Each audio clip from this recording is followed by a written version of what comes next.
કેમ છો મિત્રો? નવા વિડીયોમાં અમે આપનું હાર્દિક સ્વાગત કરીએ છીએ। આજે અમે ફરીથી તમારા માટે ખૂબ જ સરસ મજાની ઇન્ટરેસ્ટિંગ વાર્તા લઈને આવ્યા છીએ। તો ચાલો આપણે વાર્તાની શરૂઆત કરીએ। આ વાર્તા છે બગલો અને કરચલા। મિત્રો, એક ખૂબ જ સરસ મજાનું જંગલ હતું। આ જંગલમાં એક તળાવ હતું। આ તળાવમાં માછલી, કાચબા જેવા ઘણા બધા જળચર જીવો રહેતા હતા। આ જ તળાવના કિનારે બગલો પણ હતો। આ બગલો ખૂબ જ આળસુ હતો।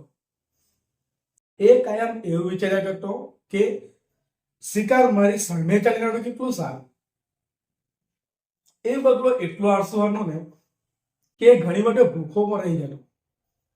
2-3 દિવસ સુધી એને ખોરાક મળતો નહીં। 2-3 દિવસ સુધી ભૂખો સૂઈ રહેતો। એટલો બધો એ આળસુ બગલો હતો। અને આ બગલો કાયમ એવું વિચાર્યા કરતો કે માછલી સામે ચાલીને મારી પાસે આવે કેટલું સારું, મારે શિકાર કરવાની જરૂરત જ નહીં પડે। અને આ બગલો કાયમ આવું વિચાર્યા કરતો। તો એક દિવસ એને સરસ મજાનો આઈડિયા મળી ગયો અને આઈડિયા લઈને એ પેલા તળાવ કિનારે જઈને બેસી જાય છે અને રડવા માંડે છે। આંખમાંથી મોટા મોટા આંસુ એ પાડવા માંડે છે। એટલે કરચલો આ જોઈ છે અને પેલો કરચલો બગલાને જઈને પૂછે છે, કેમ બગલાભાઈ, તમે કેમ આટલા બધા રડો છો? કોઈ દુઃખ આવી પડ્યું છે કે કોઈ મોટું સંકટ આવી ગયું છે? એટલે પેલો બગલો કરચલાને વાત કરે છે કે કરચલા ભાઈ, આજે હું જંગલમાં જતો હતો ને તો રસ્તામાં એક મને સાધુ મહારાજ મળ્યા। એ સાધુ મહારાજ એમ કહેતા હતા કે આપણા જંગલમાં દુકાળ પડવાનો છે અને આ દુકાળ 12 વર્ષ જેટલો લાંબો ચાલવાનો છે। જો કરચલાભાઈ આ વાત જોઈ કે સાચી પડી ને સાધુ મહારાજની વાત, તો આપણું તળાવ સુકાઈ જશે અને બધી માછલીઓ, કરચલા, કાચબા વગેરે મરી જશે। આ વિચાર માત્રથી મને રડવું આવી ગયું। મને ખૂબ જ દુઃખ લાગે છે કે આટલી સરસ મજાની દુનિયા એક દિવસ બરબાદ થઈ જશે। કરચલાને ખરેખર આ વાત ખૂબ જ ગંભીર લાગી। કરચલો તરત જ તળાવમાં ગયો અને બધી માછલીઓને વાત કરી। એને જે તળાવમાં જે રહેતા જીવો હતા ને એ બધા જીવોને વાત કરી કે દુકાળ પડવાનો છે અને આ દુકાળ 12 વર્ષ જેટલો લાંબો ચાલવાનો છે, તો આપણું તળાવ સુકાઈ જશે અને બધી માછલીઓ, કરચલા, કાચબા બધા જીવો મરી જશે। એટલે બધા જીવો વિચાર કરવા માંડે છે કે આ પરિસ્થિતિ બચવા માટે શું કરશું? આજે ગંભીર પરિસ્થિતિ આવી છે, એની સામે લડવાનો કોઈ ઉકેલ તો આપણે શોધવો જ પડશે। એ લોકો પેલા બગલાભાઈને ત્યાં બોલાવે છે અને કહે છે કે બગલાભાઈ, કોઈ ઉપાય હોય તો તમે જણાવો। એટલે પેલો બગલો તો ખુશ થઈ ગયો કેમ કે એણે જે પ્લાન બનાવ્યો હતો ને એ પ્લાન મુજબ જ બધું ચાલતું હતું। એટલે ખૂબ જ ખુશ થઈ ગયો અને એણે જે નક્કી કર્યું હતું ને એ મુજબ એણે પેલા જીવોને વાત કરી કે અહીં આપણા જંગલમાં જ એક તળાવ છે, થોડેક જ દૂર છે।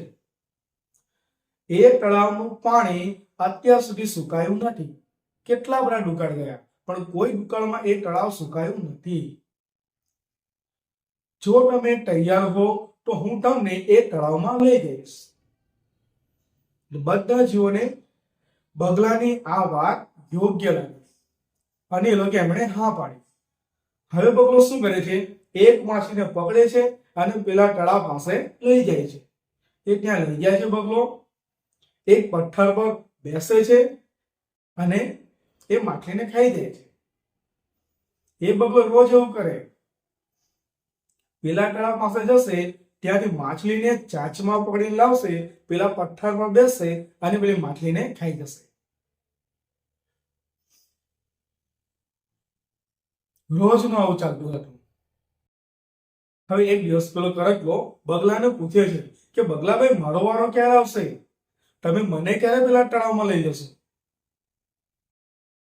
એટલે પેલો બગલો કહે છે, કરચલાભાઈ, કાલે સવારે હું તમને લઈ જઈશ, તમે તૈયાર થઈ જજો। બીજા દિવસે વહેલી સવારે બગલો કરચલાને પોતાની પીઠ પર બેસાડીને પેલા તળાવ સુધી લઈ જાય છે। જ્યારે બગલો હવામાં ઉડતો હતો ને ઉપરથી પેલો કરચલો નીચેનું દ્રશ્ય જોઈ લે છે. એ નીચે જુએ છે તો કે માછલીના કાંટા પડેલા હતા, પ્રાણીઓના હાડકા પડેલા હતા. એટલે સમજી ગયો કે અહીંયા દાળમાં કંઈક કાળું છે, અહીં મારે સાચવીને રહેવું જોઈએ. પેલો બગલો પથ્થર પર બેસે છે અને કરચલાને કહે છે કે એ તળાવની માછલીઓને હું ત્યાંથી અહીંયા લાવતો હતો અને પથ્થર પર લાવીને એનો ખાઈ જતો હતો. હું જેટલા પણ જીવોને ત્યાંથી લાવ્યો છું ને બધાને અહીંયા ખાઈ ગયો છું અને આ બધા જે હાડકા પડ્યા છે ને એમના જ છે. એટલે કરચલાએ પોતાના મનમાં જે વિચાર હતું ને દ્રશ્ય જોઈને એ વિચાર એના સાચા પડ્યા. કરચલો સમજી ગયો કે અહીંયા હવે મોટું સંકટ છે. કરચલાએ તરત જ પેલા બગલાની ગરદન પકડી લીધી.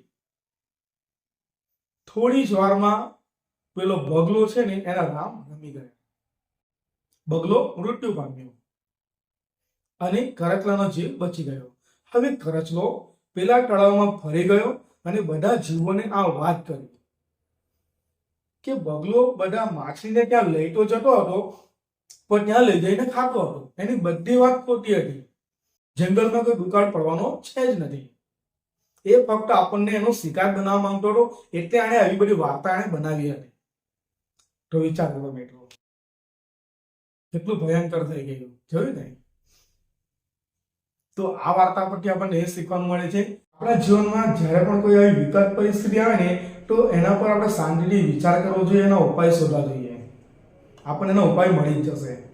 અને બીજી વસ્તુ એ કે કોઈની પણ વાત પર તરત વિશ્વાસ કરવો જોઈએ નહીં. એની વાતમાં કેટલું સત્ય છે ને આપણે પહેલા જાણી લેવું જોઈએ. તો મિત્રો, કેવી લાગી વાર્તા? જો આ વાર્તા મારે તમને ગમી હોય તો મારા વિડીયોને લાઈક કરજો અને આ વિડીયો તમારા મિત્રોને જરૂર શેર કરજો. આ વાર્તા તમારા મિત્રોને પણ જરૂરથી બતાવજો. Thank you.